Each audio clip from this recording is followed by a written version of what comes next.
right, at this time, we'll take questions from the student athletes. Again, your name, affiliation, and who the questions are. Just raise your hand, and we'll get a microphone over to you. We have a question right here. So, Mike, right there. I got the mic. Dwayne Nash, Hero Sports and the Guard HBCU Sports. My first question, well, my questions for the players, of course. Today aside, you guys had a wonderful season, to echo the sentiments of Coach Barry. Can you speak on the success in which you guys went through this year in order to get to this point? What's up with you, Nick? Before I say anything, I just want to give all glory to God. He's the head of my life. Without him, I would not be here today. The team would not be here today. So I just first want to give all glory to him. The success we had this year has been just an amazing journey. We didn't finish the way we wanted to, but the ability to be here today, speaking to you, it just speaks to all the work that we put in since the beginning of the year, January, when Coach first got here. Just going 1-0, fall in love with the process, and really just grinding, surrendering the outcome, and chopping wood and carrying water. And I'm super grateful for this team. I'm super happy for this team. It's only the beginning. Trust and believe that it's only the beginning, because if I know anything about my brothers back in that locker room, is they don't go backwards, they go forwards. So God's gonna be with them, and I'm super excited to see how they respond to this, or how they come back and put the work in, which they will, and see the future. All right. Once again, I just thank God for this football team. Thank God for this coach that we have here.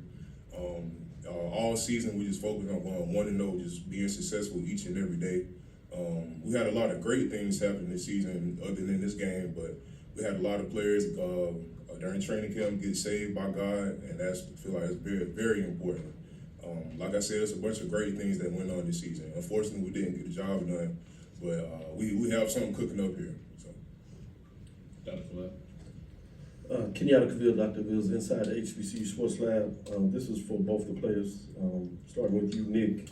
Had a chance to talk with you back in July for the media day. Yes, sir. And a lot of things that you talked about were going to happen this year did. Can you talk a little bit about that momentum of how you got here and your experience in this game in terms of whether the outcome is obviously not what you want, but how was that relationship? The same question for you, Eric Brown Jr. I'm sorry, say it one time. Essentially, I'm just talking about this long season. It's a grind, and talking about going back. You said January, but I got a chance to talk with you in July. Talk about that grind and how you come together.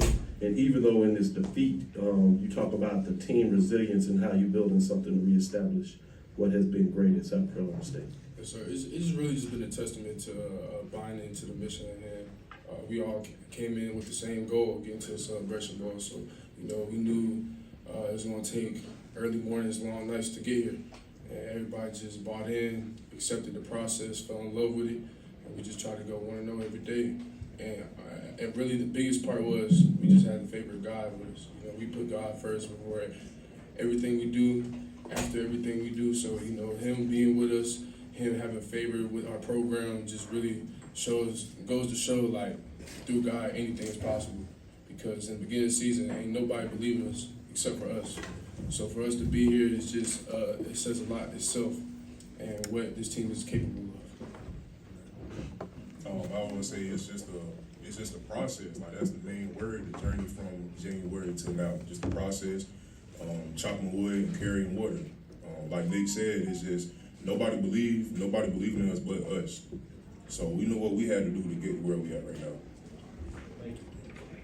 Luke.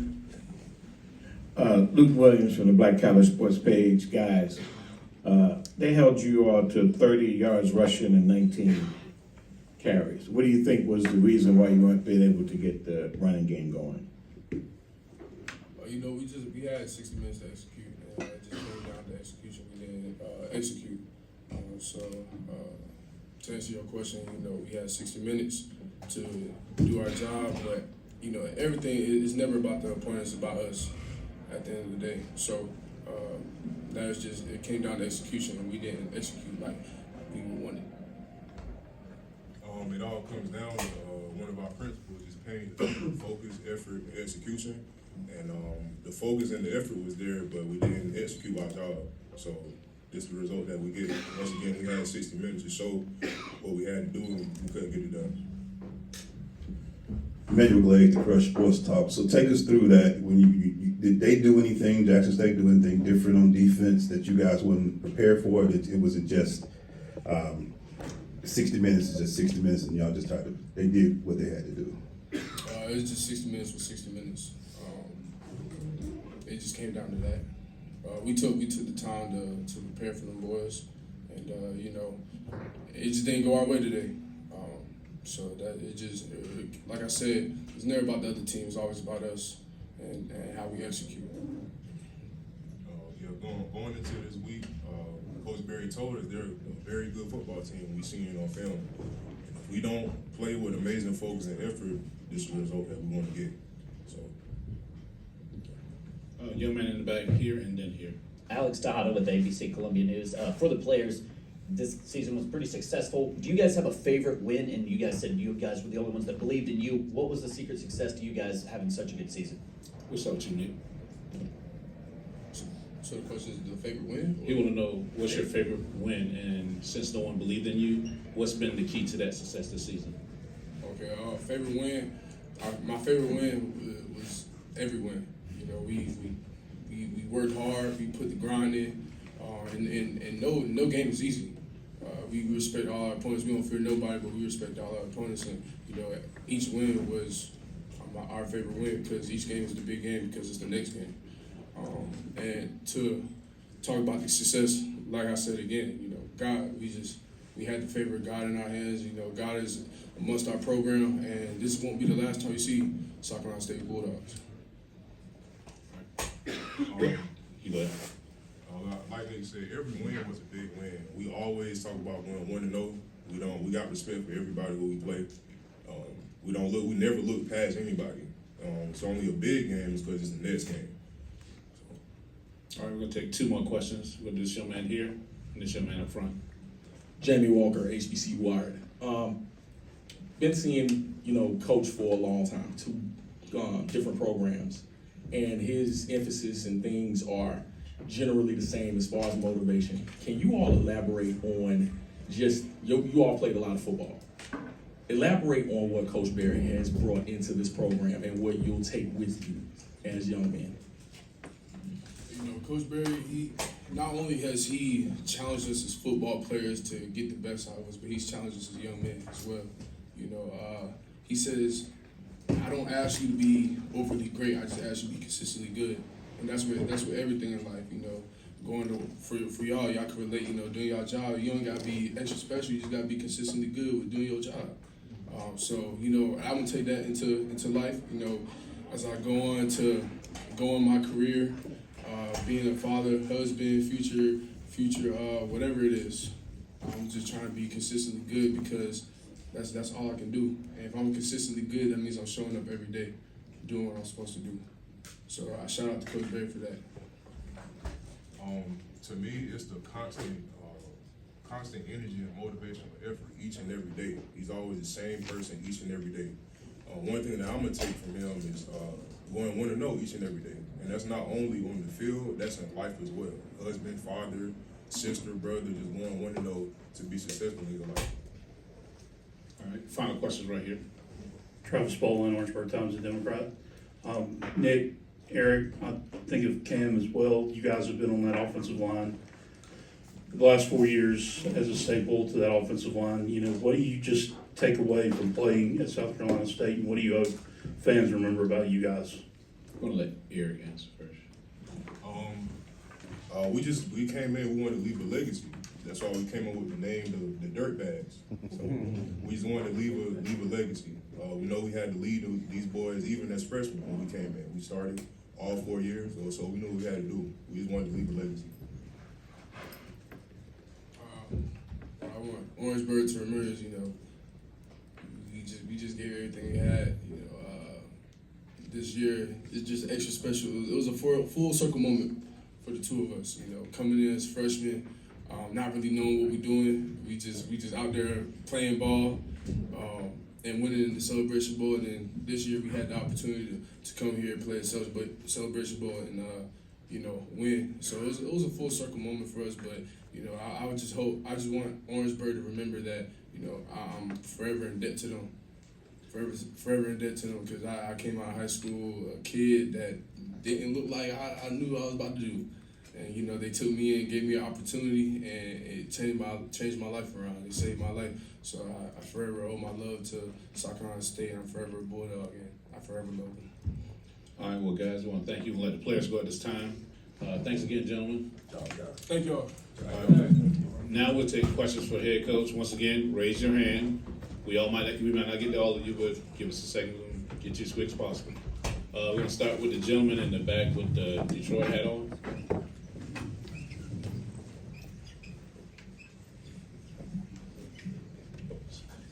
Hey. Yeah, Coach, Kitchen Marshall, STV Sports. How much did that 19-play drive that State went on in the first quarter, then the second quarter, kind of change the complexion of the game for you guys? Well, that was definitely a big drive. I mean, you look at the ebb and flow of football. There was opportunities to be made, but if you can continue to convert on third down, third down is what we call money down. And I thought we were doing a good job of getting to third down. But when we got to third down, they were finding ways to stay on the field. So anytime someone can get a 19-play drive on you, that's pretty tough. It kind of wears you down a little bit.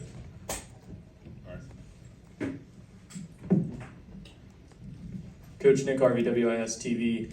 Obviously not the results you wanted today, but 19 MEAC championships now in Orangeburg for SC State. Talk a little bit about the success that you had this season and how you build on that going into next year. The offseason, starts today.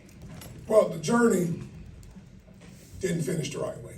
The journey of 1,000 steps starts with a single step, and we didn't get it done today to finish it. But the year was special because nobody believed that we were going to be sitting here today. Just getting guys to buy in, the coaches, players, getting them to buy into the process, and like these young men, just to hear them echo the things we talk about every day, it just brings joy to my heart as a head football coach. We didn't get it done today, but all in all, we had a very successful year.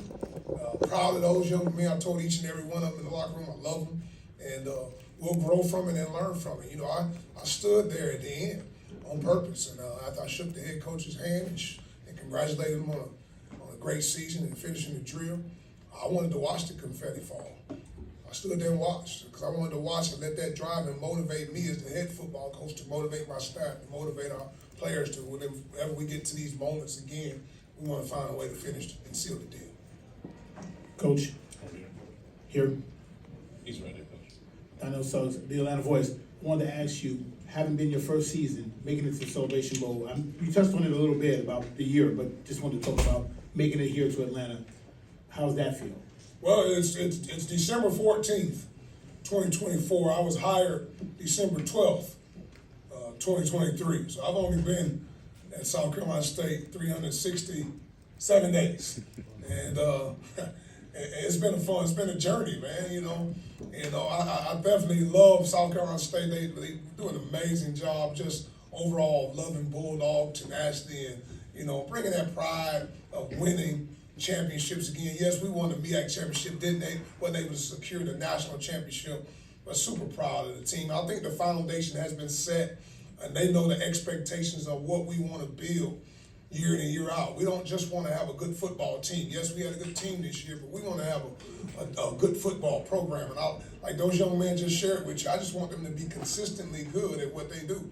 You don't have to be great every day, just be consistently good. And unfortunately today, we didn't play our best game and we didn't get it done, but I'm super, super proud of our young men. And I love the trajectory that we're on in terms of building a program that's going to last throughout the test of time.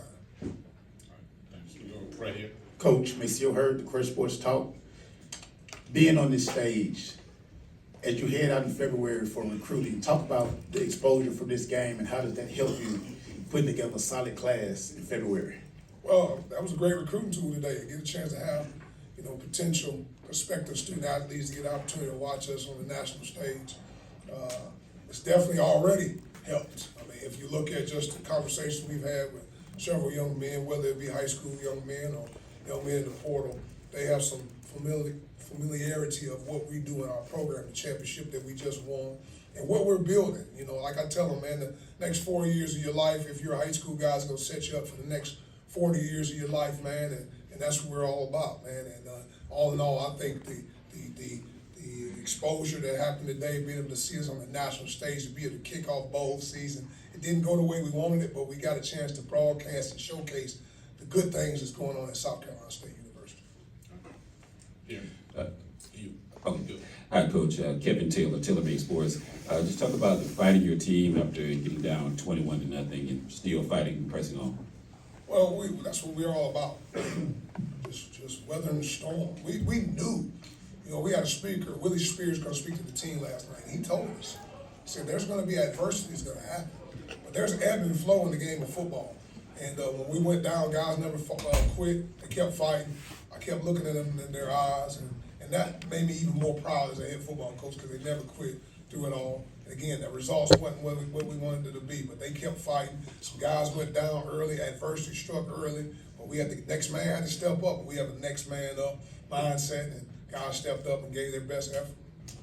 All right, we'll go here, then back row. Coach, Manuel Blades, Crush Sports Talk. You talk about next man up. You went to Stubblefield for a quick QB change. What was the mindset behind that and making that change? Well, we needed a spark. We needed a spark because we felt like we had some things early, and we weren't hitting them. You know, there's some things that were open and things that we thought that we had a chance to execute, and we weren't getting it done. So, you know, just wanted to get a different spark. And you know, when we had put Ryan in the last couple weeks of the season, because Eric had been out, Ryan was giving us a good spark, whether it be with his legs, his arm. So we wanted to give him an opportunity. It wasn't necessarily what Eric did bad per se, but we just needed a spark. And we know that, you know, both of those guys are talented individuals, but that was the purpose of putting Stubblefield in for a second. But we ended up getting out there, made a couple plays, but got Eric back in to try to seal the deal for us. All right, we're gonna go back row, then Lute, and then Dr. Cooper. I got the gray quarter zip on here to your left.